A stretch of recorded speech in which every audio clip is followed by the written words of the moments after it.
Okay, first video in a while, and in part because there was a major heat wave and nearly, I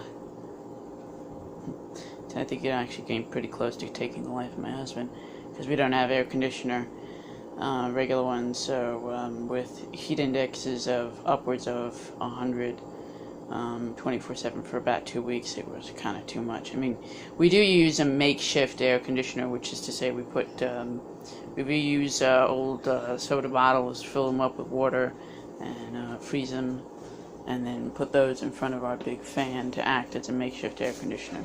But it was still pretty rough. I've been making the rough sound, or at least facial expression. But yeah, I'm gonna start back up with videos now that it's cooled down a trifle, and indeed there isn't too much of the summer left, thankfully. Starters, and I'm going to include a link to this. I've been starting to do pieces on Medium, and first piece I wrote was on the complexities of our medical care system in the United States.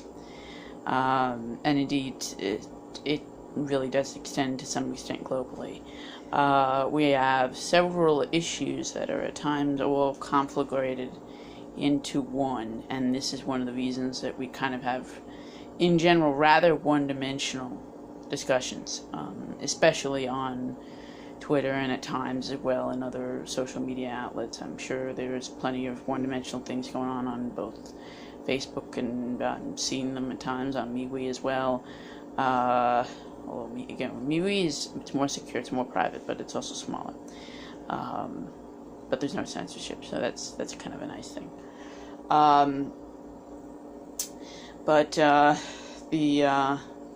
Which is why I don't use Facebook. I prefer MeWe. But again, there's several issues that are conflagrated in terms of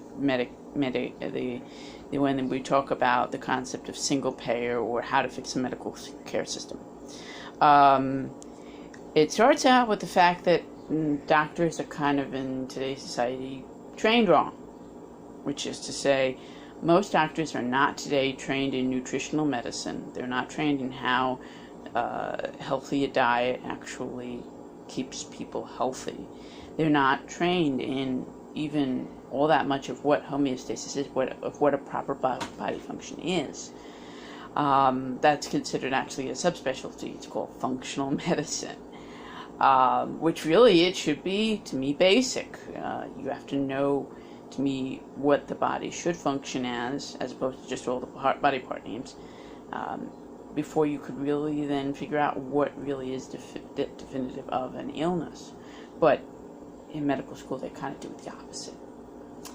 And they also, and another issue is that because of Big Pharma, they get told mostly about, if anything, it's solely about what drug will cure what disease, or what possible drugs will cure what disease, as opposed to even going into either A, nutritional medicine direct, or B, the concept of some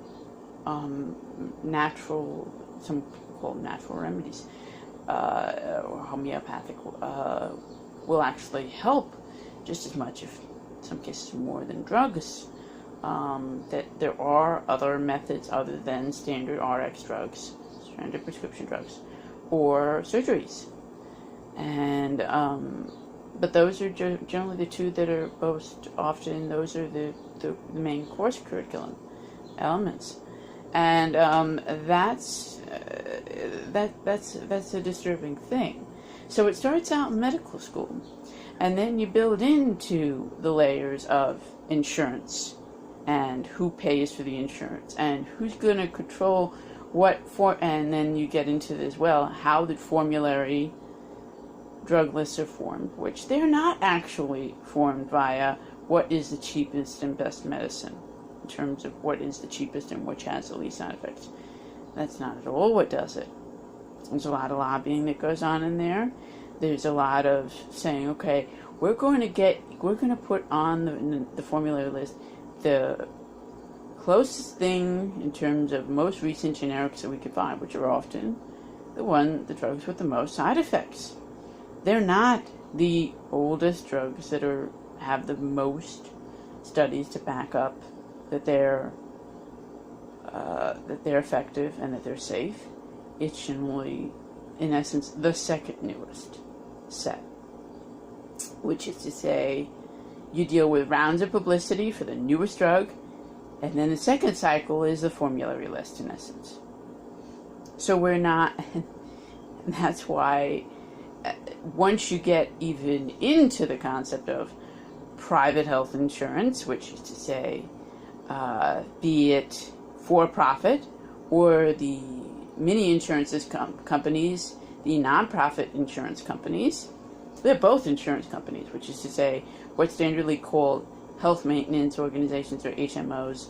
They read it in a bill, and they called one of the bills that I saw, they call them health care organizations. That was cute, doublespeak, but they're the same darn thing. They're mini insurance companies. So they have all the same issues. And then you also get into network, who's in network, who's out of network. And that's why this medical system thing is so complex. You also get into, in terms of studying drugs and studying possible treatment methods, the fact that most women are not even included in the studies. Forget about the women, which is an even smaller number, who are of childbearing age, which is to say, it's deemed that menstruating women are deemed improper or not reasonable, in essence, to study. And guess what? That makes it a more risky scenario for those of us who are in that group of people to accept standard medical treatment, because in essence, you're dealing with an uncharted part of medicine, especially when you deal with any kind of hormonal issue or something that might be affected by hormones. So it really is a complex set, and it's been dumbed down to Medicare for all, single payer, or the standard system that we have right now, which is, and in essence, it's like Medicare is a complete mess. Our current system is a complete mess. We need to fix things from top to bottom, not just put a better label on it, and again, it's like it's as if people think that if only our garbage dump of a medical system had the right coat of paint, had the right color paint on it, it would all be magically fixed. It won't be. We need some serious work. We need to sort through this garbage pile to get the recyclables. Find them. Okay? Find the parts that are absolute, that they truly belong in purely waste category. Find the salvageable materials in this garbage heap, and then toss the rest back in. Which is to say, completely reform in terms of recycling the bits that are okay, the elements that are needed. Which is to say, yes, prescription drugs are in all likelihood and definitely needed. Okay, we do in all likely, we will in the future, no doubt, need some form of surgeries. We will need some form of doctors. We will need medical equipment. Okay, we will always need testing machines. Okay, we will always need to visit places to receive, in all likelihood, medical care. Okay, but everything else is kind of optional. So we need to really rework those elements into creating a better system. And that starts out with, we need to do better research, in part. That's one of the elements as well. And we need to account for the concept of health care being a matter of health, not just sick care. And that's why I rarely call what many people call our medical system. That's okay. A medical system I'll accept. It's just, that kind of makes sense. But often people call it healthcare. It's not really healthcare at all. And that's why I try and steer clear of that term, because we don't treat health. We treat sickness.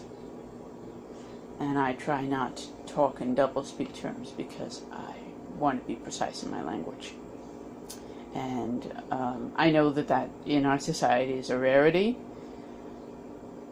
but I'm still going to continue to do what I feel is right. And I'll probably record another video on another topic. Shalom.